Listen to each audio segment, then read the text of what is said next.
Hello everyone, welcome to the Tech and Auto Show. I'm your host Manav Sinha and it is so good to see all of you lovely people once again. First thing first, I hope all of you are keeping safe, you are staying indoors, maintaining social distancing, sanitizing as much as you can and doing your best to stay safe through this coronavirus surge. Having said that, I know why you've tuned in. You've tuned in to the Tech and Auto Show, which brings you the best of technology as well as automobiles at one place. And just like every time, this week as well, there's a lot of action that we have to cover. So let's get to it straight away by first showing you a glimpse of what you can expect over the course of the next half an hour.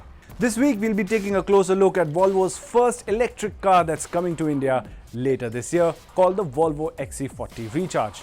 Then we'll give you our picks of the top wireless earbuds that you can buy. And also, we'll talk a little bit about Bitcoins. That will be an interesting conversation. So there you have it, all of that action will be coming your way and a little bit more as well. Now, we're going to start off with the world of technology, and in that world, cyber attacks is well something that's a real threat to a lot of countries and to a lot of private organizations as well. What am I on about? Well, it's a deep topic. I'm going to let Shavik take over and tell you all about it up next.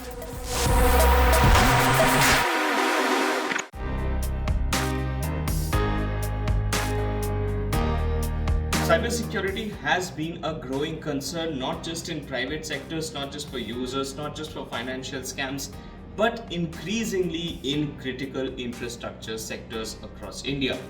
Case in point has been the recent power blackout, which was purportedly linked to a Chinese state-sponsored cyber attack, and even though no official such claims were made and no official findings were disclosed linking the power blackout in Mumbai to a Chinese state-sponsored hacker group, the reports around critical sectors being increasingly targeted refuse to die down. And this is a major point of concern because as we see around the world, countries like United States and other developed nations are facing an increasing number of cyber attacks from all around the world. But what exactly is the problem here?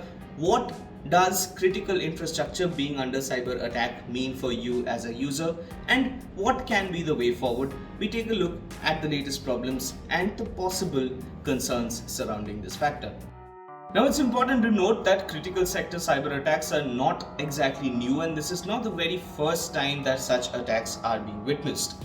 Reports about a cyber attack on the Kudankulam nuclear power plant was reported quite some time ago, and the fact that a nuclear power plant in India was targeted by an external group is a pretty alarming factor. But it's not really an isolated incident that raises a warning of alarm. Sectors such as energy, oil and gas and defense are being regularly targeted by threat actors across the world, some of them private but mostly state-backed, in order to gain critical information. This harks to information around a cyber warfare and cyber espionage tactic where countries deploy certain hackers with very sophisticated cyber attack tools, and they then deploy these tools in order to glean information on countries in order to gain diplomatic upper hands or other such beneficiary factors. Now, the main problem over here is the fact that most of these infrastructures were initially developed as legacy infrastructures or stuff that was not meant to be connected to the internet and therefore did not pose a data threat when they were established. But with an increasing amount of connectivity coming into our lives and increasingly into public infrastructure as well, the security design has not been something that was meant for being integrated into these systems from the ground up. As a result, it means that security is being added as an afterthought, which means there is a continuous array of flaws and vulnerabilities that are detected in these systems, which white hat hackers and cybersecurity researchers constantly work on round the clock. However, these works still do not cover all the zero-day flaws and all the cyber vulnerabilities that our public infrastructure systems have, and these are being increasingly exploited by cyber attackers. Case in point was the outage in United States in recent times, which saw outages in public infrastructure such as water and energy supply. Case in point has been a recent outage at a New Zealand hospital, which saw the hospital being unable to render its services for a prolonged period of time. And importantly, even in India, a power blackout in Mumbai, which was, well, not officially linked to a cyber attack, but there were plenty of reports from official authorities such as NCIIPC and CERT-In that cyber attacks were indeed being targeted at power grids in Mumbai at around the same time when the blackout happened. So to conclude, this doesn't just put public data at threat, it puts public services at threat, with the aspect of smart cities being presented at increasing frequencies. The aspect of state-sponsored cyber attacks on critical public infrastructure areas can essentially cripple an entire city and bring them to a standstill. Services such as hospital, services such as electricity and water supply can all be brought down by a critical enough cyber attack with malicious intent. And that is the biggest threat that today's state-sponsored cyber attacks on critical infrastructure pose. India happens to be at the forefront of these attacks, and reports have stated that India is pretty much right at the top. It's the second most cyber attacked country in Asia and among the leading countries which are facing an increasing amount of cyber attacks around the world. With all of these concerns, should you be concerned about your own safety? Well, as an individual, it's always advisable for you to take your own precautions, but the onus now remains on state and central authorities to adopt techniques and tactics in order to shore up our cyber defenses against such future threats.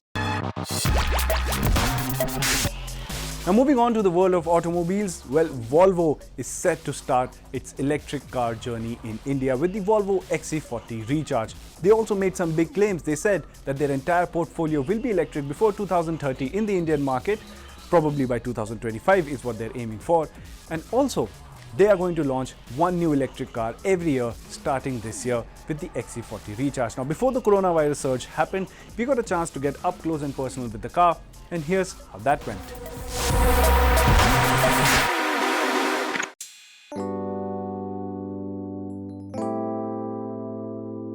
Now, Volvo is the latest brand to jump onto the electric car bandwagon in the Indian market, and they're doing that with this car right here.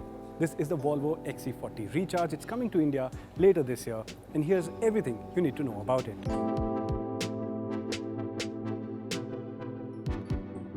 Once launched, the Volvo XC40 Recharge will not only be their first electric car in India, but will also kickstart an ambitious plan of the Swedish automaker who wants to have a complete electric range of cars on offer by 2030 globally, and says that they can do this even quicker in India. That's not it. They also say that they will be launching a new electric car in India every year, starting with the XC40 Recharge. At first glance, the SUV looks identical to the regular combustion engine powered XC40, barring a different grille, which shows pretty clearly that this is an electric car. Except for this grille, everything remains identical in terms of design, barring a different badge at the back.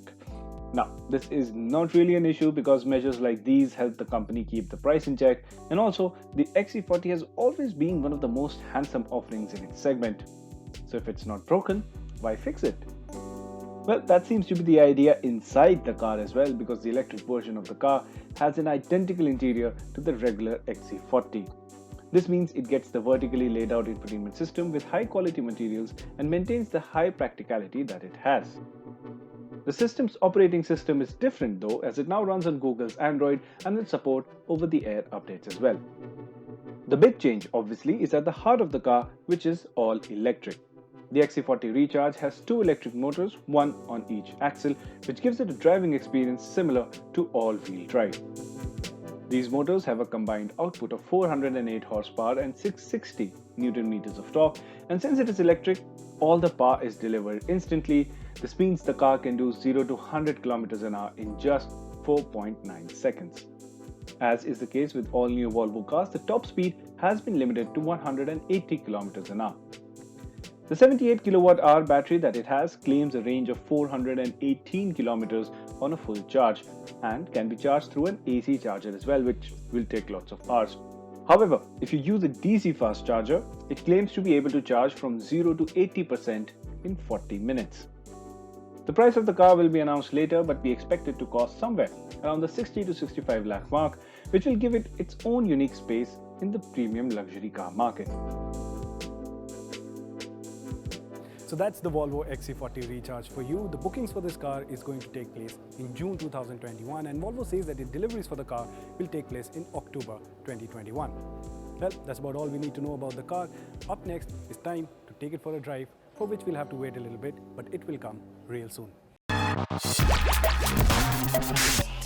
Now let's talk about staying at home and trying to do our best in these difficult times. Well, I'm trying to do that right now, so please pardon the production quality. But having said that, there are some things that can make the times better. One of those things is a wireless earbud. Now, there are a lot of them in the market, so which one should you be going for and how much should you be spending in the first place? Well, Vishal has got that sorted out for you up next.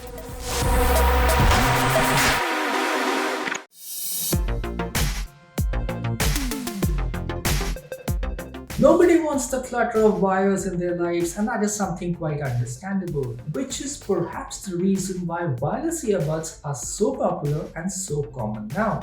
The thing with wireless earbuds is you do not have the tangle of the old earphones that you had to untangle every single time you wanted to listen to music. Somehow, mysteriously, earphones always tangle themselves up when you're not looking. With wireless earbuds, the simplicity is you put them in your ear, you listen to music, you put them back in a charging case, and you're sorted till the next time you want to listen to music or a podcast or something else. What I have here today are 3 different wireless earbuds across 3 different price points. Well, largely 2 of them compete in a similar price segment, and one is a premium wireless earbud which does not really have a premium price tag, so that's something that is quite interesting too. Let me introduce you to these one by one. Here is the first one. This is the Noise Buds Play. This is the Cross Loop Gen. You might be wondering why the case is so big. I'll get to that in a minute. And this, let me get the name right. This is the Anker Soundcore Liberty Air 2 Pro. Let's just start off with the Noise Buds Play. As the name suggests, they are buds and they play music. Quite simply, it's a very conventional sort of a design. The first time I looked at these, they looked a lot like the OnePlus buds that we saw last year. The design too looks very similar. It's very simple. It's got the elongated stem much like the Apple AirPods, and it's got the single color finish depending on whatever color you choose, including the ear tips. You simply put them in the ear, they feel quite lightweight, and as long as you've selected the correct ear tip for your ear, these will fit in very nicely. The one thing about these though is they are hard plastics. It feels like hard plastic, there's no getting around that fact. Noise cancellation also works with these wireless earbuds. It's quite okay. The good thing is they go really loud if that is what you want. The bass response is quite okay. They're not the punchiest in terms of bass, but they do very well in terms of having the low frequencies right there as you would expect them to. So the audio and the music that you're listening to will not feel inadequate in any way. You can have these for around 3,499 rupees, which basically means you are not spending a lot of money for what is a very slick earbuds experience. If you're using these with an Android phone, if you intend to pair these with an Android phone, these will work with the Google Fast Pair. Now that simply means much like how the Apple AirPods pair to an Apple iPhone by simply bringing it close to each other, these you simply need to keep them close to an Android phone and they will pair with that particular device. No going into Bluetooth settings, no dealing with passcodes, nothing of that sort. Let's move to the second one. This is the Cross Loop Gen. Now, like I said, you might be wondering why the case is so big. If I put it flat in my hand, it gives you a bit of perspective as to how big the case is compared to, let's say, the Noise Buds Play. So there's a reason for that. These are wireless earbuds as you would expect them to, but integrated within the case is a speaker. Now, the thing with this is you get a portable Bluetooth sort of a speaker. Not exactly as a Bluetooth speaker may work, but this does things in a slightly different way. So you take out the earbuds, you put them in your ear, you're listening to music, you suddenly want to put something on the speaker mode, maybe for somebody next to you to listen to something, or maybe if you want to have a couple of people around who you want to share music with, you simply put the buds back in, particularly the left earbud, which is the one that sits on the top, and the audio that is playing on the buds immediately shifts to the speaker. What this does not do is that you cannot pair the speaker directly with your phone, so you can't use this as a Bluetooth speaker per se, but this becomes a nice wireless speaker for you to have as long as your phone is connected to the buds and is playing music back here. This still uses the micro USB port, so that's slightly, disappointing because most phones have now switched to USB-C. So if you had USB-C in the wireless earbuds case as well, you could simply carry one charging cable. But then again, the buds for the speaker itself make for a really nice proposition. So if you want wireless earbuds that really stand out and you have something to show off to friends, this could just be the ticket. Moving on to the third one. This is the mouthful one that I was mentioning about, the Anker Soundcore Liberty Air 2 Pro. Don't ask me to repeat this name again and again. The thing with this is, and I have become a fan of Anker's sound signature as far as high quality audio products are concerned. We recently reviewed an Anker Soundcore soundbar as well. The audio was absolutely fantastic at a price much lesser than what you would expect from the likes of a Sony or a Philips, for example.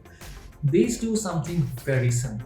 At a price tag of $9,999, what these give you are really big audio drivers, really wide sound signature, great bass response, a very cool companion app for your Android phone or your iPhone, as well as active noise cancellation with very detailed modes. Now these are the sort of things that we've seen in earbuds much more expensive than this, including the likes of the stuff made by Sony or Jabra or Sennheiser.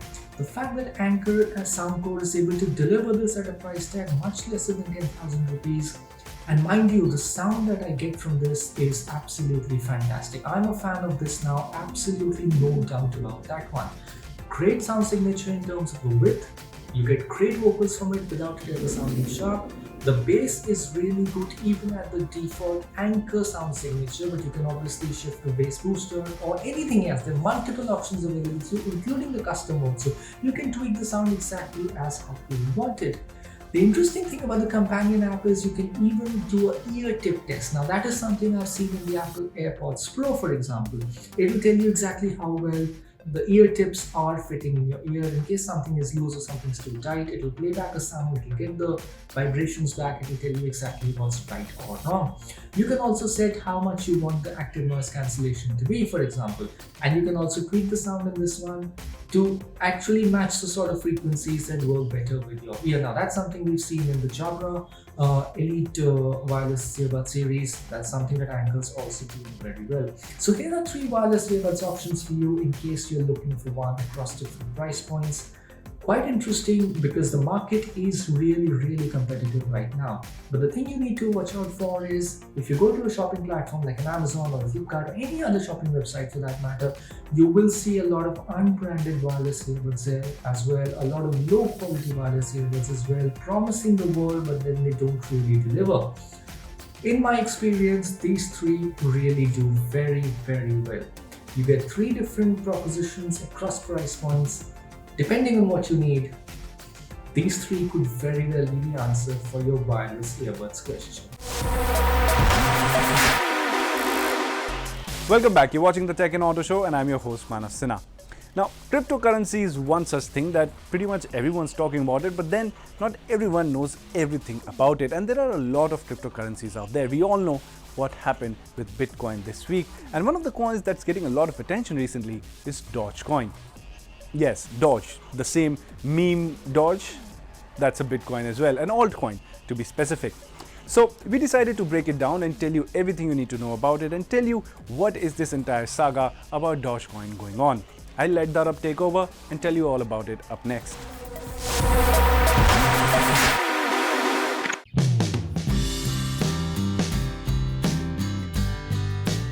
Cryptocurrencies is a concept that a growing number of people have been looking into for the past few years.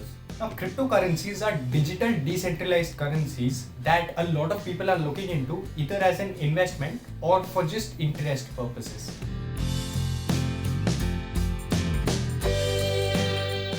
Now, cryptocurrencies have been here for over a decade now, but they became more mainstream since 2017 when Bitcoin, the most popular cryptocurrency, for the first time breached the $10,000 mark in terms of value.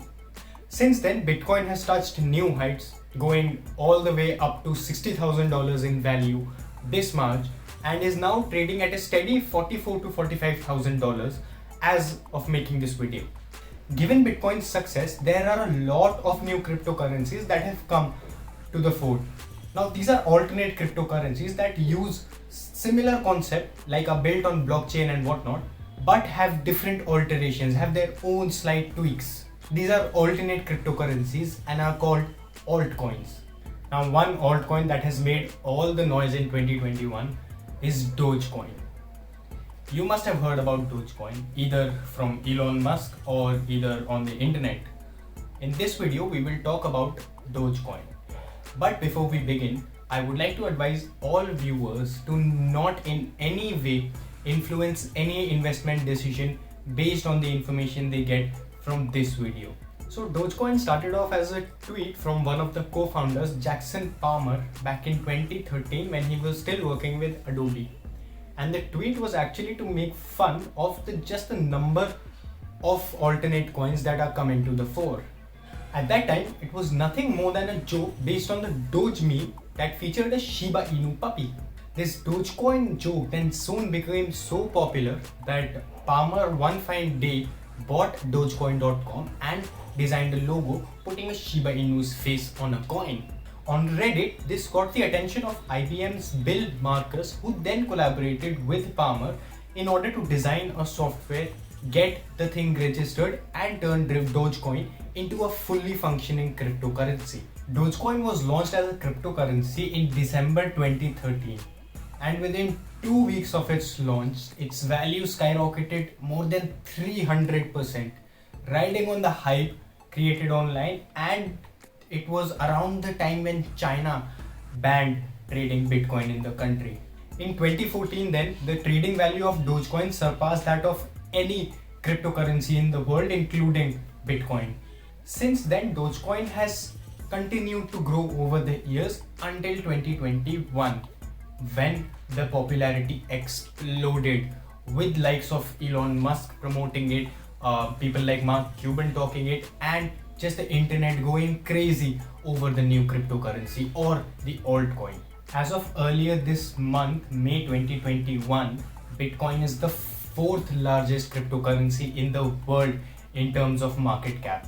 A classic case of a joke stretching way too far to remain just a joke. Now Dogecoin has real world uses as well. Reddit allows users to tip each other with Dogecoins. Mark Cuban's basketball team, Dallas Maverick, accepts it as a payment for buying tickets and merchandise. SpaceX also announced that it will accept Dogecoins in the future, and Elon Musk has also asked his Twitter followers if he should accept Dogecoins as a payment for Tesla as well. Last year, Dogecoin was trading at less than 20 paise if converted into Indian rupees. And this month, it touched an all-time high of rupees 55 and is now trading at less than rupees 40 at the time of making this video. That is a 20,000% rise in value from last year till this year. Now, since Dogecoin itself started off as a joke, it may be a little hard to believe, but there are imitation coins in the market that pretend to be the Dogecoin, like the Shiba Inu coin. Now, Shiba Inu coin is also an altcoin that is marketed as the Dogecoin killer, and its value has increased about 20,000% in the past 1 month. Now we will talk about the Shiba Inu coin and a bunch of other altcoins and alternate cryptocurrencies in the next few videos over at News18 Tech. Until then, invest wisely and keep watching CNN News 18. And with that, we've come to the end of this edition of the Tech and Auto Show. How did you find the show? Is there anything you have to say, anything you want us to cover, or you simply want to have a conversation with us? Reach out to us on Twitter, we are more than happy to talk. If it's about technology, reach out to us at News18 Tech. If it's about automobiles, tweet out to us at News18 Auto. And remember, by logging on to news18.com, you can read up more on both these industries. Well, that's about it for today. Stay safe. I'll see you same time next week, only on CNN News 18.